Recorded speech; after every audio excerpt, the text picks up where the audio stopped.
The theme for our Senior Summit is Back to the Future of Aging and Dementia. Here to give a presentation on this topic is Dr. Carrie Burnite. And you can read more about Dr. Burnite and all of our speakers today, of course, in our event program. So at this time, please welcome Dr. Carrie Burnite. Thank you very much. Welcome. Thank you. Okay, I'm going to put this down here. Perfect. Hello, thank you very much for having me today. I recognize the precarious situation that I'm standing between you and lunch. So we go for about 10 minutes, 15 minutes of me, then you get your questions answered with our panel, and then on to lunch and talking. And that is something to celebrate. So the theme of this event is Back to the Future. And I thought that was very fitting because on the outside, I am Dr. Burnite. I worked for 20 years as a professor in geriatric medicine. I worked in elder abuse. On the inside, I am very goofy. I am someone who dreams and sees the incredible beauty and strength and dignity and promise of aging. And it's something we're all doing, and it's something that society has told us is undesirable or something you should avoid or something scary. And the reason that they've told us that is because it's a multi-billion-dollar anti-aging industry. So we all know it. We're not falling for it, and that's why we're here today. And I'm just so grateful to have all these leaders and ambassadors of the new aging. So with that, again, I'm a rule follower, and I stuck to the theme of Back to the Future. So the reason they called it this is that it's back. So by back, what I'm talking about is there is so much good in the past that we don't want to lose. So the value of family connection, grandfathers having time with their grandchildren, face to face, slow it down. Stop trying to, be something we're not. We don't need such huge lips. So we want to preserve that, right? We want to preserve what is good about our humanity and our longevity and this gift that we have that many of us will live to be 100 or beyond. But let's also talk about back to the future, and that is our future selves, a self that we envision and that we create, and that is not just an accident. And so by being here, by getting resources from Iris OC, from learning from Dr. Grill about Alzheimer's disease and other forms of dementia, we're shaping that. It's not just an accident. So when someone says, oh, you're so lucky that you're having, these things in older age, you worked for it. We all did. And as we age, there will be 1,000 things. There will also be a lot of things that go wrong. But learning to and forcing ourselves to focus on the things that are right, there will always be more right than is wrong. So let us dig into your brain, because we're also really interested in dementia. We had you gather up your questions, and we put them in different topics, and the dementia pile is about this tall, and then the other topics are about this tall. So I want to talk about dementia, but I also want to talk about your brain in the absence of of dementia. And even with dementia and cognitive impairment, there is so much that remains. So mild cognitive impairment and dementia are not a death sentence. You know full well that you're not this body and that you're not just this brain. And so I'm going to give you some good news, because I feel like you could use good news And you don't get it enough because, as I said, there's a bias toward bad news, scary, everything is so bad. How about this for some good news? The integration of your left and right hemisphere increases through life, and in fact, gets higher and higher if I were to show you a chart. So a story that I always tell, instead of telling you about a chart about your problem-solving abilities, I want to start with a story. And that story is, I have a colleague, Gene Cohn, who's an MD, PhD at this little place called Harvard. He has parents who come to, they take the subway, and they're in their mid-90s, and they visit him. And one day, their dumb son was late picking them up. So they're standing there, no sun, no cell phone, dumping snow. So they're standing there, and they look across, and they see a pizza place. So they walk over to the pizza place, and they say, "We'd like to order a pizza to this address. When you deliver the pizza, we will be riding along in the car with you."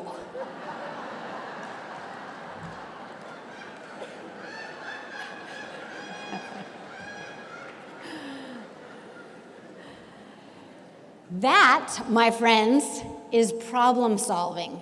Problem solving that comes with age, that comes with experience and integration.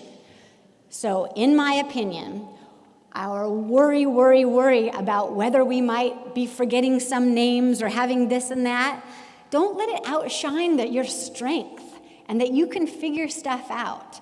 And it's great news, and no 20-year-old is ever going to look and go, "Oh, wow." No, it needs to come from us as older adults. 80-year-old, 90-year-old. I just went to a 105-year-old birthday party, and his name is Elmer, and he is my colleague that I work with, was telling me about his plans for the next 3 or 4 years with his birthday. And I was thinking, that is how you do it at 105. So, this is your worried face. Stop. Okay. There are things you need to avoid, right? We don't want to be too Pollyanna here because there are some real treacherous things that I want to talk about. The first is you really want to avoid and be very cognizant of how common it is, scams. So I know that all of you, including myself, have had people reach out to us saying that they are our grandchild, saying that they are the IRS, saying all kinds of things because it is a lucrative $37 billion industry about scamming those of us who have worked so hard to earn the money that we're living off of. So I worked many years in the field of elder abuse and neglect, and I have some of my colleagues here today who I'm so grateful for. The way that you make sure that people don't have all of this unfettered access to you is to be really thinking about what technology is opening you up to. And the good news is there are solutions about that. It's a $37 billion business. Okay, so that's number one. We're going to talk about how to avoid scams. Second of all, the reactive approach. Okay. So y'all know that aging can be tough, and aging in this analogy is the water. So you don't want to wait till you get into the water and your hip is broken, or you don't have enough financial resources, or your cognitive impairment is such that you are having a hard time paying your bills. You want to get ahead of it.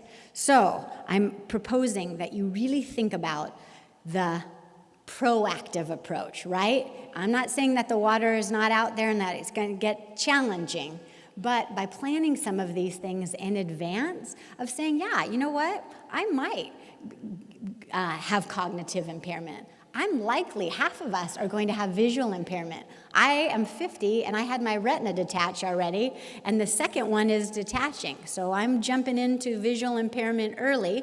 Many of you will have hearing impairment. I don't have to tell you all the cancers and arthritises and things that are out there. And then the third is that we're going to talk a little bit about loneliness. Okay. It has a stigma. Everybody, the first thing is like, yeah, not me. I'm not lonely. That might be somebody else, but not me. What is the definition of loneliness? The research definition that we use is wishing you had more social interaction than you currently have. So, you can be in a crowded room and be lonely.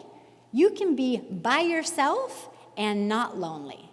So, if you are chronically wishing you had more social interaction, it's going to have an impact on this longevity that we have earned. Research has been showing us that chronic loneliness has an incredible impact on not only coronary artery disease, stroke, and in fact, all variables controlled, death. It has a profound correlation with dementia. So, if you are one of those people, and I know some of you are in your minds, and you might be men, it's going like, I don't really need social connection. Luckily, I don't really, not so much, not me. It's the same thing as saying, I'm just one of those people who doesn't need to eat. I'm just one of those people who never needs to sleep. Like, we all need it. We were wired for it to connect with other humans. So I loved this former Surgeon General who said, during my years caring for patients, the most common pathology I saw was not heart disease or diabetes, it was loneliness. So, again, I have the ability to read your mind, and you're like, yes, I know. I already heard that. I already read about it. But how do I avoid it? I'm not working now. My best friend and spouse has passed away. My kids, I'm delighted that they've, grown their wings and flown across the country or across the globe, but I'm not seeing as much of them. How do I avoid loneliness or isolation? So this is kind of a creepy picture of me getting in the face of a beautiful, beautiful 110-year-old woman. But besides my creepiness, I like that connection. It is not just the number, it is not just the depth of connection. Like a lot of times I used to just think before I dug in that it was just how deep your connections were. It's also the number. So things of getting out and connecting. And today, you guys are filling your buckets up, which is great. But there are days when my mom, who is a spectacular 90-year-old, doesn't see anybody. And so we need to find ways that we are encouraging interactions, both the quality and the quantity. So this is where I turn to technology. There is, in fact, a global confluence of two revolutions. The longevity revolution, 10,000 of us every day turning 75, and the other revolution, the digital revolution, where everything is digitized and you press a button for that and do this. So when these two came together, the question is, how does that impact the world that we're creating in which we're going to age? So this is my colleague, Scott Lean, and his co-founder, who you would meet back at our table, Isaac Lean, for GrandPad, and he is doing what is the most important job, which is listening. And what he did, this was 114-year-old Anna, who was sharp as a tack and resilient and hilarious and wanted to be connected, but was kind enough to share with our colleagues what the problems were. And the kinds of things that she said was, there are great things out there. There is Iris OC, there are great things. However, there is a concern about my Wi-Fi, I got to get that all worked out. And, the passwords are making me crazy. And also the wires and the tiny, and the font is so little, and, I'm getting such a bad headache. Press 1 for this, press 2 for that, I'm going to scream. So what we tried to think about is how can we take the best of what technology could offer and partner it with safety, right? So that we keep these scam artists away from us. So it's high touch and high tech. So I don't ever want to be saying, instead of human interaction, let's just have a robot come and take care of us. How can we, in fact, just use technology as a tool to connect humans for purpose, for meaning, to live all the way to the day that we die? So we created something that was headache-free. No setup, because we hate setup and twisties and all that. No passwords, because it was that password, was it this? Did I have an exclamation point on the end? I think it was capital. Wait, when I went to my darling, brilliant mother's house, she has a list of them, and they're all open for anyone to see. So if you go to her house, it will just say Bank of America, and then she's got the whole thing ready for you to just drain her account. And that she's not alone, So if you want to keep something confidential, you got to think of much more creative than just passwords. No plugins, nothing tiny. After my retina is detached, I simply can't do things of plugging in tiny things, nor can I put in my own darn earrings. And also something that keeps out solicitors and ads and people who would prey upon us. So we have frustration-free, but function-full. So the things that you want to be doing, which is sharing family photos with a touch of a button, sharing videos, so that what I do all the time is that I record something, press a single button on my regular iPhone, and then it goes right to my mom, and she doesn't have to do anything, but we can be sharing things real time with no headaches, because we've worked too long and too hard to have all these headaches. Video calls are such a great way with those of us who are hearing impaired, because it helps us be able to read lips. And it really shows you if you're wanting to talk to your grandkid, you want to see who you're talking to. Does she have black lipstick and a lot of piercings around? You need to know this. Not that there's anything wrong with that. Weather is something we learned. With GrandPad, we employ a cadre of adults age 85 and above. And what we learned was, I am interested in weather. And I'm not just interested in my own weather. I want to know the weather of all my kids and grandkids with a single touch of a button. So we're like, okay, we can build that. So the ability to press a button and everybody in your contact list, their weather comes up. Similarly, music, we don't want to pay more. So we had music that's included, 30 million songs that don't cost any extra. And music really matters, and I'll touch on that.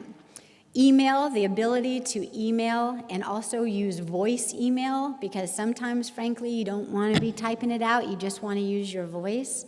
Access to the internet that is safe, and continuing to learn, and also in order to capitalize on this problem solving that I talked about earlier. So I want to, we could, as a nation, tap into the collective problem solving of older adults, I think we would solve all these problems that are plaguing us. So we needed a way to get into everybody's homes in a safe way in order for people to share their wisdom. So there is something that we call the circle of trust. Everybody that you want, nobody that you don't want. And so we were able to build that in to the GrandPad so that everybody that you want is in your circle of trust. So this is what it looks like. And it's important for me to tell you that, after 20 years as a university professor, I found this and partnered with this team to create something special. It's not the only solution, and it's not a sales kind of thing. What I want for you is to use technology in a way that empowers you, that doesn't frustrate you. We have all been so burned by technology that was designed by and for 20-year-olds that we want something that was designed for and by 90-year-olds, 100-year-olds. So this is one solution that I'm sharing with you, and my goal is that we as a country and we as a world start designing like this. Design smart. Every time I go into, I don't mean to bag on Apple, but every time I go into the Apple store, they have a training session, and it's the loudest ambient noise, and they're gathering older adults to show them some tiny thing that you have to barely get your finger in there. And I think, why would we force people to use something that wasn't designed for them? And I love the quote that the ultimate sophistication is simplicity, not because older adults are less than.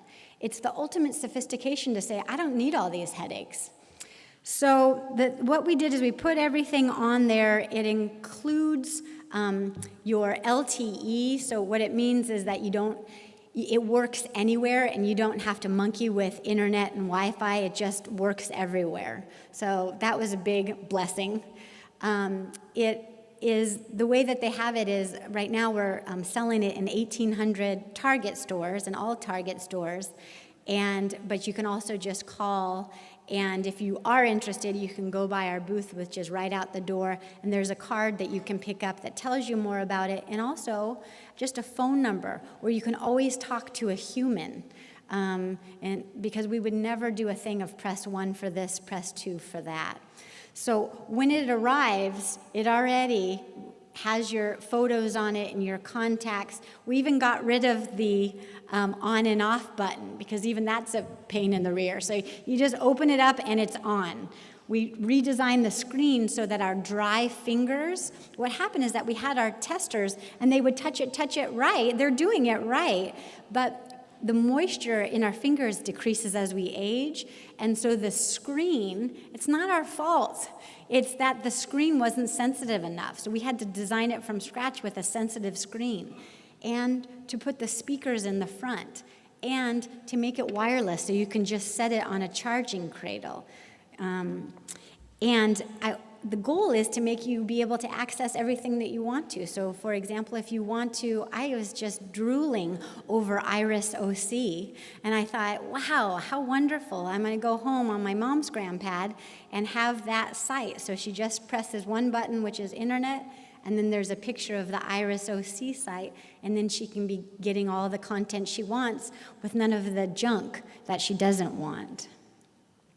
So if, for example, you were going to do a call, you would press a big button that says call, and then you have a choice. You can call with the traditional way with your voice, or if you want to do a video call, you see a picture. So this is a guy named Scott, and I just think, I want a video, Scott. You press a button, and then Scott can see you on his phone, wherever he is, and you can see one another. And what we learned again from our grand advisors was it helps to read lips, but sometimes November looks like October, even when we're talking. So then we learned, okay, we created a real-time texting so that as you're saying the word, the proper word comes up across the screen real time. So to connect humans. So I want to talk a little bit about music, and remember the scene from Back to the Future that I like so well. I wanted to introduce you to Althea. Althea is a client that I am so grateful to be working with, and Althea was a school teacher, an incredible mother, and she was living with Alzheimer's disease and got to a stage in which she was nonverbal and quite contracted. And music that is emotionally salient, that means something to you, is stored in a different part of the brain.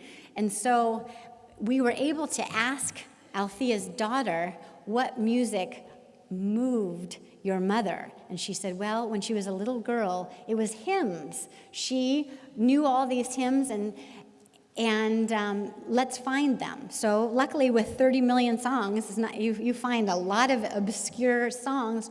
We found those, and then I had the greatest joy and blessing of my life is to get to go, and Althea, who is nonverbal, can sing the words to the hymn.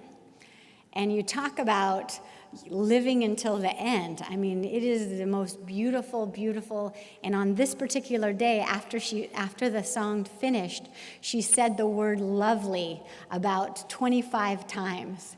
And I just sat and thought, yes, we are not our bodies, we are not our brains, but we can enjoy life right up until the end with Alzheimer's disease, with cancer, with a colostomy bag, blind, deaf. We are much more than that, and we can use technology to help us live that very human life. So this is photos, just that sharing of photos, and this is my friend Harry, the one who had been scammed, and over the course of 16 months, he was scammed out of over $600,000, and he lost his home in Mission Viejo. And it was very rough because he needed connection, and yet the connection was what was getting him in trouble. By the way, I wanted to note he did not have dementia or cognitive impairment. He was simply lonely and trusting, went to Stanford, he was a veteran, and he was a great person. And after he lost his home, we had the blessing of enabling him to have his GrandPad so that he could connect with all of us who were bringing him joy and keep out the people who were just trying to steal his money. Because even after he lost his home, they continued. So what is the future of longevity? It is connection. It is connection in person. It is going out of your way to let your goofiness out and reach out to somebody and say, do you want to come over? Do you want me to come over? Do you want to sit next to each other at the senior summit? Like, step out and do it in person. And if not, do it with technology to connect to others. Your grandchildren and great-grandchildren and children and boyfriends and girlfriends will be blessed by increased connection. The future is choice. Your choice, the autonomy to decide where you receive care. Is it in the home? Is it living with a friend? Is it living with a family member? We've got to really open it up, that there is a lot of options out there right now, and the person who decides how you age is you. And don't let your kids try to parent you. That's my other message. I tell kids all the time, back off. Your mom decides for herself whether you agree with it or not. I had to tell myself that. And dignity no matter what. So this is one of my friends who was in a very, this was a few days before his passing, and yet the dignity of selecting music, the dignity of laughing together, we can maintain that to the very end despite any of our circumstances. Whoa, choice again. So the last slide is Back to the Future. The future is now. I think we're going to have a short panel, and then we're going to have lunch, and thank you very much for coming today.